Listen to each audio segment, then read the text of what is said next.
আসসালামু আলাইকুম। আপনারা সবাই কেমন আছেন? আশা করি সবাই অনেক বেশি ভালো আছেন। যে যেখান থেকে আমার এই ভিডিওটি দেখছেন আপনাদের সবাইকে জানাই অভিনন্দন।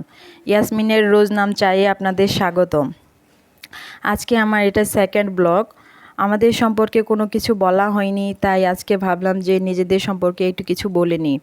আমরা 5 জনের একটা ফ্যামিলি, 3 জন কন্যা সন্তান আর আমরা 2 জন। সকালের নাস্তা থেকে ভিডিওটা শুরু করেছি। আলু দিয়ে বেগুন ভাজি আর রুটি বানাবো।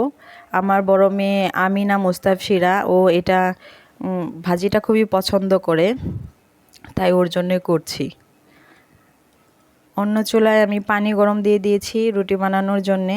আমিনার বয়স 8 বছর আর মেজো মেয়ে মমিনা মুবাশিরা, ওর 4.5 বছর বয়স। আর ছোট জন জাকিয়া মোতাহিরা, ওর 7 মাস বয়স। তো এই 3 বাচ্চাকে নিয়ে কিভাবে কাজকর্ম করি সেটারই কিছুটা আপনাদের সঙ্গে শেয়ার করতে চাই। আশা করি আপনাদের ভালো লাগবে। কথা বলতে বলতে আমার পানিটাও গরম হয়ে গিয়েছে। আমি এখন ডোটা করে নিচ্ছি রুটি বেলার জন্যে। এদিকে ভাজিটাও হয়ে গিয়েছে আর অফ ক্যামেরায় রুটিগুলি বেলে নিয়েছি, এখন সেঁকে নেব।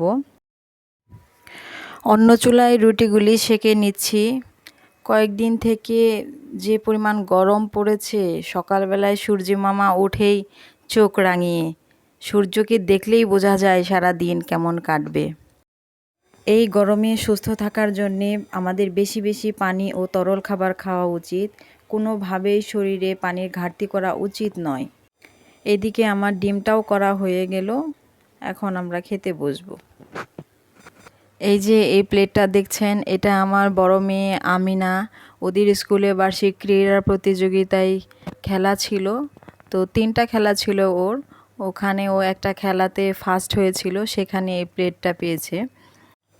এই প্লেটটাতে ওকে আজকে খেতে দিচ্ছি। ও প্লেটটা দেখে খুশি হয়ে খাবারটা খেয়ে নেবে, ঝামেলা করবে না। প্রত্যেক দিনই তো খাবারের সময় এত বায়না করে খেতেই চায় না, আর ও আসলে সকালের খাবারটা খেতে পারে না, খাবারের রুচি হয় না। ও আসলে খাইয়ে দিলে একটু খায়, না হলে না খেয়েই থেকে যায়, একবারে দুপুরে খেয়ে নেয়।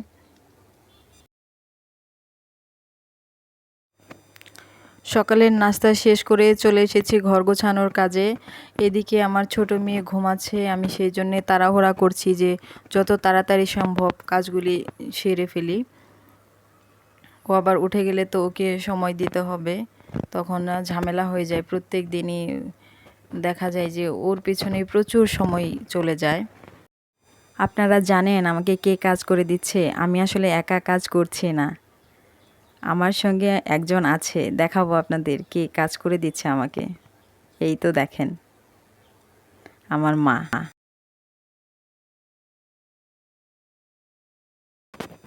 মা মেয়ে 2 জনে মিলে কাজকর্ম শেষ করে আমরা এখন চলে এসেছি বারান্দায়। তো বারান্দায় গাছগুলিতে পানি দিব। আর রেন লিলি যেটা ছিল আমার, সেটাতে প্রচুর ফুল হয়েছিল। আবার ফুল পাওয়ার জন্যে রেন লিলির কিছু পরিচর্যা করতে হবে। প্রচুর ফুল হয়েছিল এবার, গাছ ভরা ফুল, দেখতেও খুব সুন্দর ছিল। আপনারা যারা এখনও পর্যন্ত আমার ভিডিওটি দেখছেন তাদের কাছে একটা লাইক চাই প্লিজ। আর যদি আপনাদের ভালো লেগে থাকে তাহলে সাবস্ক্রাইব করে রেখে দিতে পারেন আরও এমন সুন্দর সুন্দর ভিডিও পাওয়ার জন্যে। আর কমেন্ট করতে অবশ্যই ভুলবেন না। কি দারুণ ফুল, আহা, মন মাতানো ফুল। এই ফুল দিয়ে আমি কি করেছিলাম জানেন? এই ফুল কেটে আমার মেয়ের বার্থডেতে আমি ওকে মালা বানিয়ে দিয়েছিলাম। কেটে ওর হাতে এক গোছা ফুল ধরিয়ে দিয়েছিলাম, ও ভীষণ খুশি হয়েছিল। কারণ এই ফুলটা 3 দিনের বেশি থাকে না, সর্বোচ্চ 3 দিন, 2 দিনেই তো এটা শেষ হয়ে যায়। তো আমি রেন লিলির ডগাটা কেটে দিলাম আবার ফুল পাওয়ার জন্যে। তো শুধু এটার ডগা কাটলেই হবে না, এটার খাবারও দিতে হবে, কিছু সার দিতে হবে। তো সার হিসেবে এটা সবচেয়ে বেশি যেটা কার্যকরী সেটা হলো কলার খোসা। কলার খোসা পানিতে ভিজিয়ে রেখে তারপরে এটার পানিটা দিলে প্রচুর সার হয়। আমি এভাবেই দিয়ে থাকি।